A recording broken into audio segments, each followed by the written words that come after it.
Então, vamos lá, iniciando a gravação, tá? Vou voltar aqui para a nossa tela do caso e a gente vai fazer essa petição. Ou pelo menos a estrutura dela para vocês terminarem em casa. Em casa não, né? Onde vocês estão mesmo, em casa. Bom, a primeira coisa da petição, gente, é a gente endereçar a petição. Para quem que vai minha petição? Ai, professora, vai para o judiciário. Ah, então tá. Então eu endereço para o judiciário e ele manda para a vara competente. Não é assim. Eu é que tenho que endereçar para a vara competente.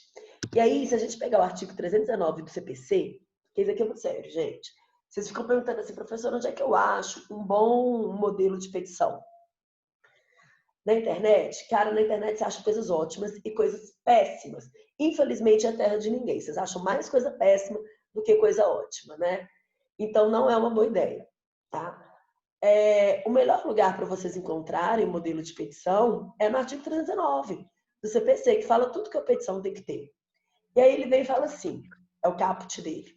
A petição inicial indicará, verbo no imperativo, gente, deve indicar, né? Talvez, quem sabe, pode ser que indique. Tem que indicar.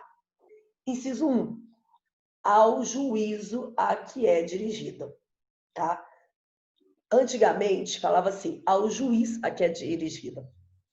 Houve uma mudança, um novo código em 2015, e aí desde 2016, que foi quando o código entrou em vigor, passou a não ser a pessoa física do juiz, passou a ser o órgão judiciário. Então vocês vão ver, por exemplo, na internet, muitos exemplos, muitos modelos assim, excelentíssimo senhor doutor, sua majestade, o juiz. Sua majestade foi por minha conta, né? Mas enfim, não precisa disso tudo, não. Até porque não é para a pessoa do juiz mais, é para o órgão. E o órgão não tem esse pronome de tratamento ao juízo, né? Excelentíssimo. Então, é ao juízo mesmo. Ao juízo dá. Dou um espaço, não é para pôr traço, não é para pôr xx, é para dar um espaço. Eu não sei por que eu ainda falo isso. Porque vocês vão errar. Ao juízo dá. Não bota a vara. Por quê? Eu tenho 30 varas cíveis em Belo Horizonte, eu não posso escolher. Isso vai vir por meio de sorteio, tá? Então, é ao juízo dar, dou um espaço. Cadê? Vara cível dá. Não é vara cível por quê? Porque aqui se trata de uma indenização. Professora, mas a gente não pode pedir uma lesão corporal? Isso é penal. Aqui a gente está fazendo uma petição cível, tá? O que ele quer? Indenização. Ele deixa claro aqui. Ele quer indenização. Ele não quer processar o outro criminalmente, tá? Então, ao juízo dá espaço. Vara cível dá. Comarca. Onde é que será que isso aconteceu? Fala aqui. É em Belo Horizonte, Minas Gerais. Então, é no local, né, onde eles moram e onde aconteceu o babado, né? Na comarca de Belo Horizonte, Minas Gerais. Aí, gente, pelo amor de Deus, formata o negócio, faz o trem direito. Não entrega desleixado, não, porque já perde ponto só de entregar desleixado. Justifica o texto, coloca essa parte toda em maiúscula, tá? Aí a gente pula 10 linhas. Professora, eu vou pôr o número do processo? Que processo?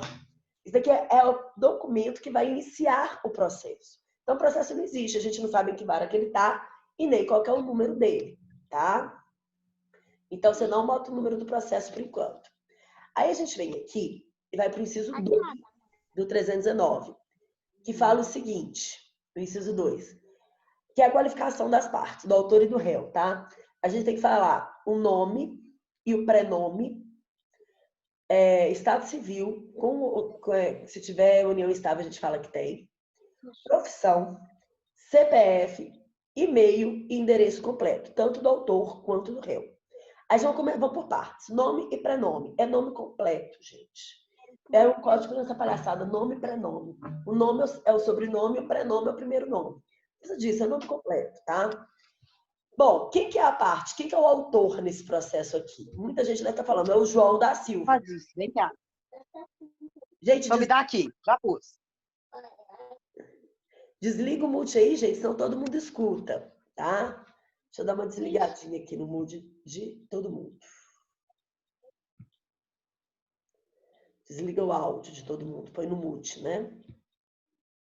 Mas vamos lá. Vou voltar para minha tela aqui. João da Silva é o pai, mas quem sofreu dano e quem tem direito à indenização é o menor, tá? Então, não cai na pala de falar que é o João, não. O João só representa o dano do menor, tá? Então, vamos lá. Carlos da Silva, menor, vírgula, inscrito no CPF. A gente não sabe o CPF dele, ali não falou. A OAB, gente, ela fala o seguinte, você não pode inventar dado nenhum. Qualquer dado que você inventar, a sua prova está automaticamente anulada. Então, ela fala o seguinte, quando você não tiver o dado, você coloca XXX.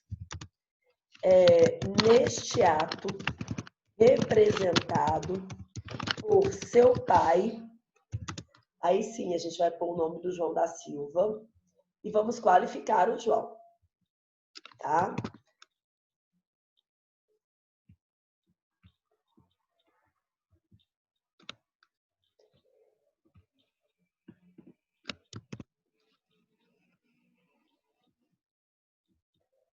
Pelo seu pai, João da Silva, engenheiro, a gente não sabe o estado civil dele.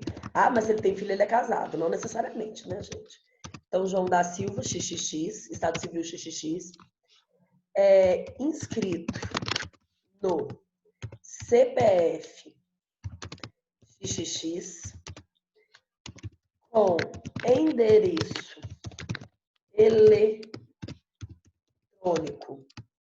XXX, residente e domiciliado. A gente também não sabe qual que é o endereço dele. Então, a gente vai colocar assim, ó, na rua XXX, número XX, bairro XXX, CEP XX, vírgula, em Belo Horizonte, Minas Gerais. Cuidado, tem aluno preguiçoso que vem aqui e coloca assim, residente domiciliado XXX. Não, tem que colocar o endereço completo, rua, número, tudo com XXX, tá? Aí a gente vai completando, vem, vírgula, perante este juízo por seu advogado que há presente subscreve, ou seja, ao seu advogado que assina essa petição, tá? Subscreve, aí você vem aqui. Tem que colocar, se não colocar, perde ponto no AB, gente. Procuração anexa. Propor a ação de indenização por danos morais e materiais, tá? Deixa eu só dar uma formatadinha aqui para vocês, para ficar bonitinho. Como eu falei, formato trem, entrega o trem bonito, entrega o trem feio, não.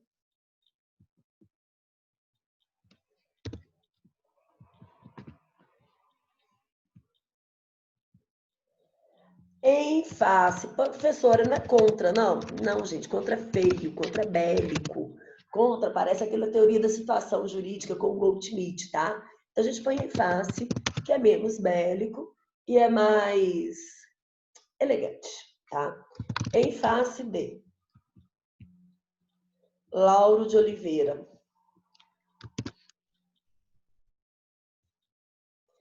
Aí a gente vai qualificar o Lauro da mesma forma que a gente qualificou o João. Ah, a gente tem que pôr aqui, ó. João da Silva também em negrito. E no residente domiciliado são os dois, né? O pai e o filho. Então a gente coloca ambos residentes domiciliados. A gente vem aqui qualificar, vou copiar aqui para a gente não perder tempo. Vírgula. Não sei a profissão do Lauro, tá? Fala aqui. Não. Então a gente vai colocar assim, Lauro.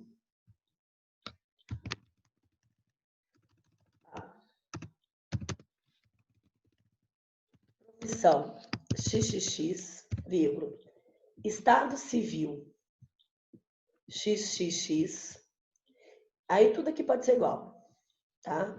Menos esse ambos. E aí a gente termina.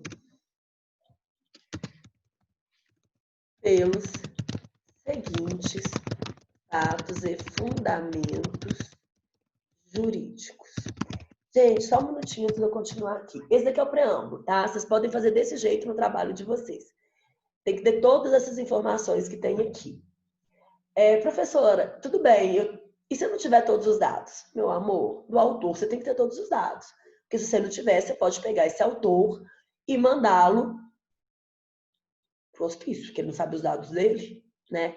Do réu, se você tem que saber, no mínimo, o nome completo, não dá para saber apelido, só no penal, no civil tem que saber o nome completo. Não tem problema não saber estado civil e profissão. Agora, domicílio, onde ele mora, eu tenho que saber. Porque ele vai ser citado lá.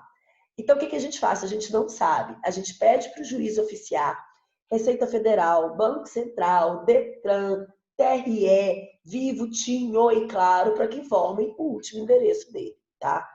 Só que isso atrasa pra caramba o processo. Então, o ideal é que seu cliente te dê todos esses dados. Às vezes o cliente vira e fala assim: nossa, eu não tenho todos os dados, vocês não acham o endereço dele? Não sou Sherlock Holmes, já falei isso para vocês, tá? Ele tem que procurar esse endereço. Aí, se não achar, aí a gente tenta achar dessa forma, como eu falei, pedindo ofícios. Mas isso vai atrasar o processo em 1 ano, no mínimo. Então, avisa isso para o seu cliente, tá? Aí vem a narração dos fatos. Eu vou explicar a narração dos fatos para vocês na OAB e na vida real, tá? Na OAB, a gente não pode inventar nada. Então, a gente copia o enunciado de forma inteligente. Ok? Que eu vou fazer daqui a pouquinho para vocês verem como é que é. Na vida real, a gente narra de forma completa, porém objetiva, cronológica, tá? E com parágrafos pequenos e frases pequenas. Que aí, se você fizer um parágrafo pequeno e uma frase pequena, a sua chance de errar e de ter uma frase ou um parágrafo sem sentido diminui muito.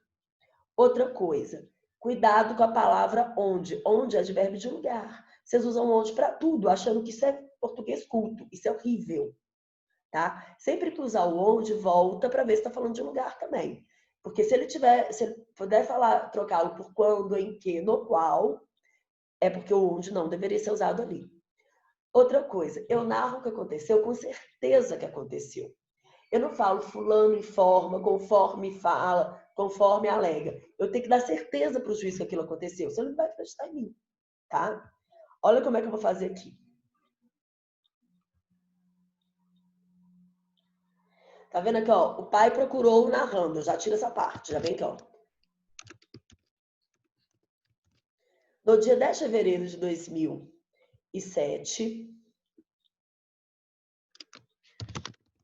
o autor, que é criança, né, o Carlos, foi atacado por um cão da raça pastor alemão enquanto brincava em frente à sua casa. Fato que ele causou inúmeros ferimentos nos braços, pernas e face. Aí o que vocês fazem, alunos? Por isso que é indenização. Não, gente, tem que ser completo. Relatou que, não, eu tenho que dar certeza para o juiz. Então já vem aqui, ó. O cão é de propriedade do seu vizinho, Lauro de Oliveira, e que por inúmeras vezes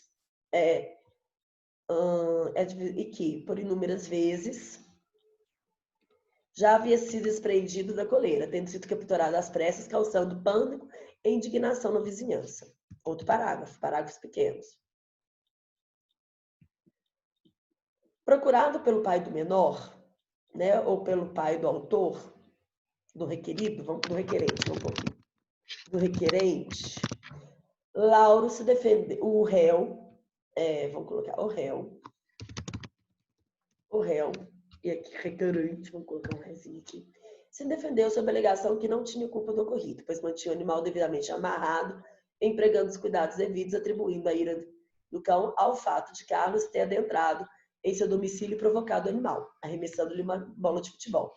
Professora, você falou que não é para pôr alegando, se defendendo, mas aqui a gente colocou, mas é porque eu estou falando do réu, tá? E aí, quando eu falo do réu, gente, quando eu falo do réu, eu coloco em dúvida o que ele está falando. Então, eu falo, olha, ele alegou, não sei se é verdade, tá? Entretanto, ai, gente, calma aqui, ó.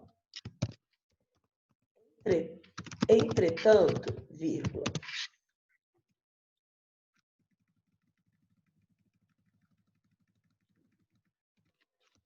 Jamais ocorreu qualquer comportamento indevido por parte do menor. Você viu que ali que o cara ele falava, ele relatou o que nunca aconteceu? A gente não vai colocar que relatou. A gente vai colocar que é daquele jeito mesmo, por parte do menor.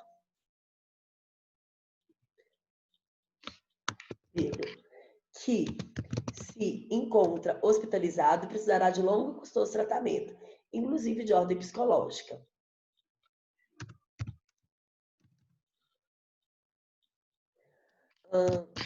Desta forma, não teve o autor outra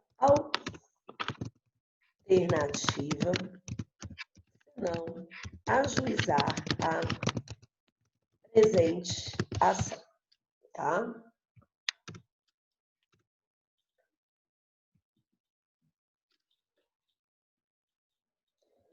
Acabou aqui a narração dos fatos. Eu só vou tirar o negrito aqui para já deixar formatado, porque isso eu vou pôr no sistema faculdade para vocês. Aí a gente passa, gente, para os fundamentos jurídicos, que o inciso 3 do 319, ele fala assim, os fatos e fundamentos jurídicos. Já narramos os fatos, agora vamos para a fundamentação jurídica. Ah, eu poderia fazer tudo junto, professora? Olha, poderia. Porém, isso não é bem visto, nem na vida real, nem no AB, tá? Então façam diferentes, separados. Jurídicos. Isso daqui, os fundamentos jurídicos, é um problema. Por que é um problema, professora? Porque o que vocês, alunos, acham? Que vocês têm que achar todos os artigos que se relacionem com aquele caso e tacar o artigo lá. E pronto, está fundamentado. Não é assim. A OAB fala o seguinte, a mera citação ou cópia de artigo não será pontuada. A fundamentação jurídica, gente, eu tenho que mostrar como que o direito se aplica naquele caso concreto. Tá? No caso que eu estou debatendo ali. Então, a gente faz o que a gente chama de silogismo, tá? Que é uma técnica para narrar a fundamentação jurídica. A gente faz premissa maior, premissa menor e conclusão. Vou dar um exemplo para vocês aqui, ó. A, tá? No A, eu vou colocar da responsabilidade civil, né?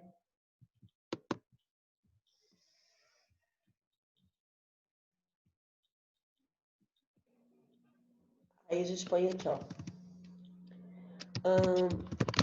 Conforme o artigo 927 do Código Civil, vírgula, aquele que causa dano a alguém, aquele que causa dano a alguém, fica obrigado a indenizá-lo. O artigo fala isso, professora? Não com essas palavras. Eu escrevi aqui com as minhas palavras. E pode? Pode. Vocês têm duas formas, gente, de falar sobre isso, tá? De citar artigo.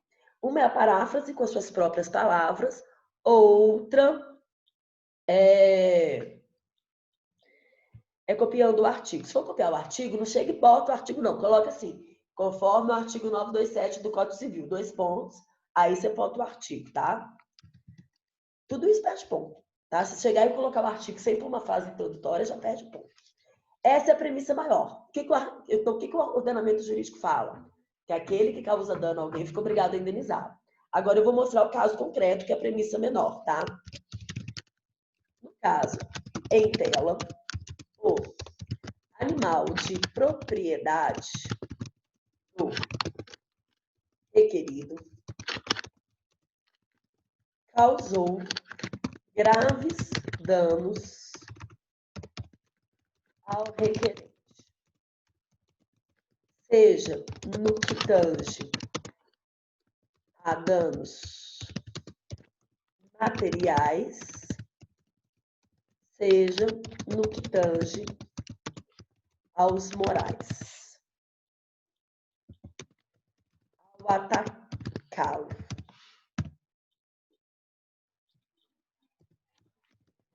Então, agora, eu falei o seguinte, primeiro, aquele que causa dano a alguém fica obrigado a indenizá-lo. Essa é a regra geral. O que aconteceu no meu caso concreto, gente? O cão atacou e causou dano. Aí eu venho para minha conclusão, logo, vírgula, deve o requerente ser indenizado pelo requerido pelos danos causados pelo seu animal. Tá bom, gente? Então, toda vez que eu citar um artigo, uma doutrina, uma jurisprudência, eu tenho que fazer mais 2 parágrafos. Um sobre o caso concreto e o outro sobre a conclusão. Tá? Nunca coloca 1, 2, 3 artigos e faz um parágrafo só fundamentando, argumentando, mostrando o caso concreto. Para cada artigo, um silogismo. O silogismo é premissa maior, o ordenamento jurídico. Segundo parágrafo, premissa menor, o caso concreto. E o último parágrafo, a conclusão. Tá? No B, a gente vai colocar da indenização por danos materiais. E aí eu vou dar o artigo para vocês. Fundamentar conforme o artigo 936 do Código Civil, tá? E aí vocês vão fazer o silogismo, tá, gente? Não é só colocar o artigo, não. Então, vocês vão falar o que fala o 936, vão falar como o 936 se aplica ao caso concreto e qual que é a consequência jurídica. E vão fazer um terceiro tópico aqui, que é o da indenização por danos morais. Para a indenização dos danos morais, vocês também vão fazer um silogismo bonitinho, como tem que ser, mas vão utilizar, né, vão fundamentar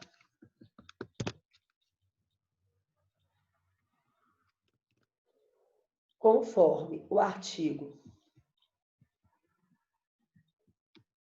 5º, inciso 5º da Constituição Federal. Tá? Ok, gente? Bom, aí a gente já fez.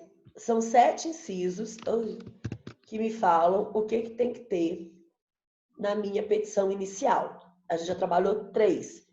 O endereçamento, a qualificação, os fatos e os fundamentos. Agora a gente passa para a terceira coisa aqui, que são os pedidos. Os pedidos, tá? Vocês vão ver em algumas petições que está lá pedidos e requerimentos. Não façam juntos. A melhor técnica manda separar pedidos e requerimentos, tá? Aí como é que a gente vai fazer? Assim, ó. Faz uma frase aqui. Isto, posto, vírgula, pede-se. Tá? Aí, professora, eu posso pedir uma tutela antecipada? Não, primeiro que você não fundamentou sobre ela. Tudo que você vai pedir, você tem que ter fundamentado aqui em cima. Segundo, queridos, que nada falou ali que era urgente. Então, não inventa de sair pedindo tutela antecipada porque não é urgente, tá? Isso posto pede-se. Eu vou só dar exemplos aqui, tá? Que a presente ação seja processada e julgada para condenar o réu A. 2 pontos. Aqui, ó, vamos mudar.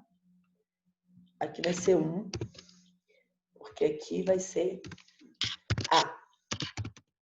Condenar o réu A.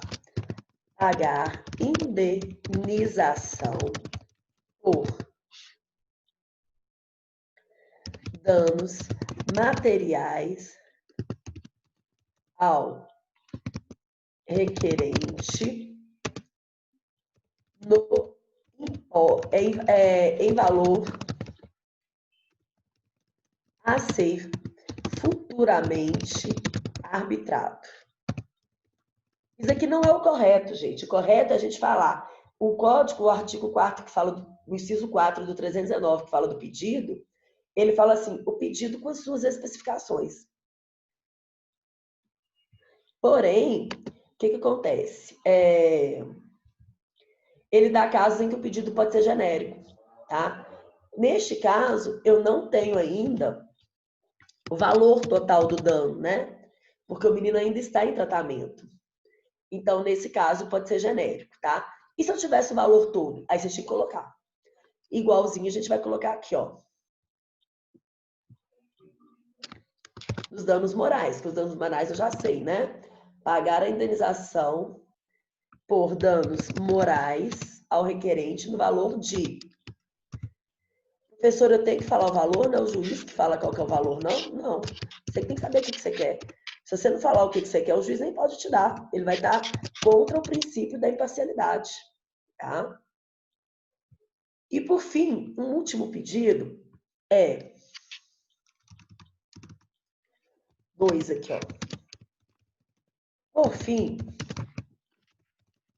pede-se que o requerido seja condenado ao pagamento de custas processuais e honorários de sucumbência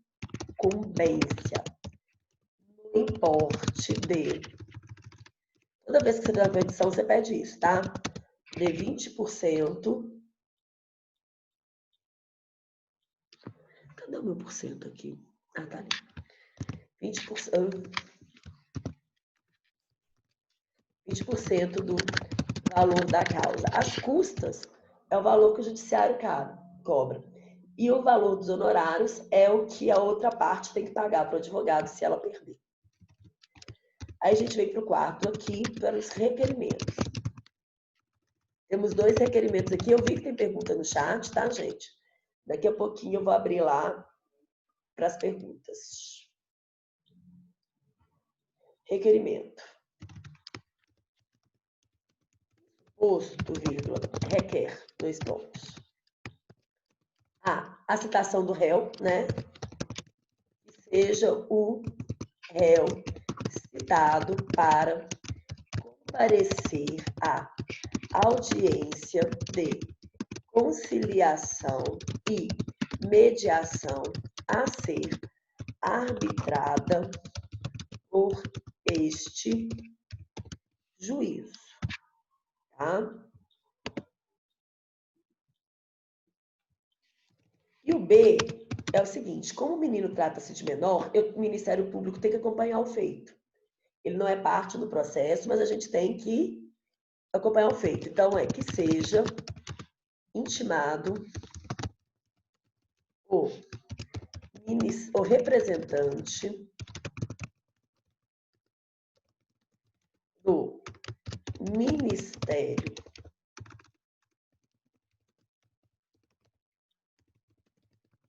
para acompanhar o feito. Ok? Bom, aí, gente, só dá uma olhadinha aqui no chat, parece que temos perguntas.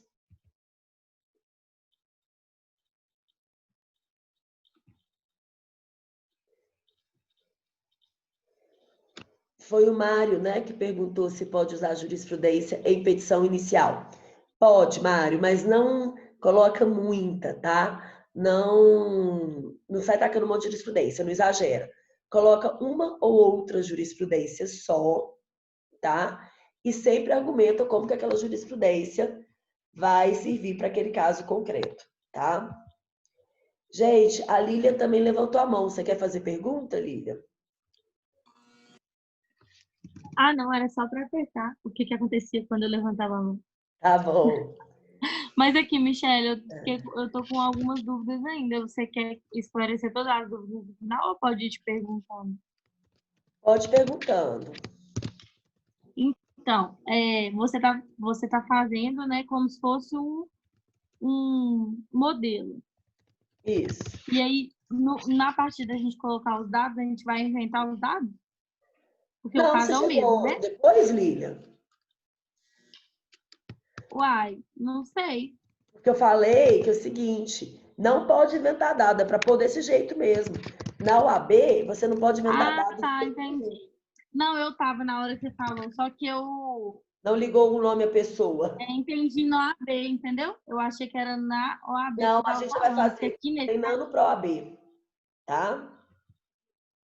entendi. Então, no caso, basicamente vai ficar igual o seu. Vai. Gente, eu tô sendo mamãe para vocês aqui. Provas, tá? Vai ser o inciso 6º do 319, as provas, indicar as provas que eu pretendo produzir. Não quer dizer que eu estou presa a isso, tá, gente? Lá na frente eu vou poder produzir outras. Então a gente coloca assim, ó, pretende provar o alegado por todos os meios de prova em direito admitidos. Que aí você pode usar todas as provas que você quiser, tá? Bom, a audiência é o inciso 7º. Se eu quero ou não participar da audiência de conciliação e mediação, na UAB sempre coloca que quer. Coloca assim, ó. O autor opta por participar da audiência de conciliação ou mediação a ser designada por esse juízo, tá? Tô terminando já, gente. Agora o inciso 5º, que é a nossa última coisa aqui, a gente vai colocar assim, ó. Valor da causa. Dá-se a causa o valor de. Como a gente não sabe o valor e não pode inventar nenhum dado, a gente põe assim, ó. X. Professora, e se minha causa não tiver um valor? Para toda a causa eu vou ter que atribuir um valor. Vocês vão estudar isso semestre que vem. Encerramos a petição com nestes termos, vírgula. Pede deferimento local. Não inventa, coloca desse jeito aqui. Local, data, advogado, embaixo OAB. É para pôr desse jeito, não é para inventar, tá? E aí a nossa petição, né, já está toda aqui estruturada. O que eles vão precisar fazer no trabalho de vocês, tá, gente? É praticamente só a parte da fundamentação, porque o resto eu já fiz para vocês aqui, ensinando vocês a fazerem, tá? Vou para o chat agora, que eu vi que eu tenho perguntinhas lá e meu tempo já está acabando.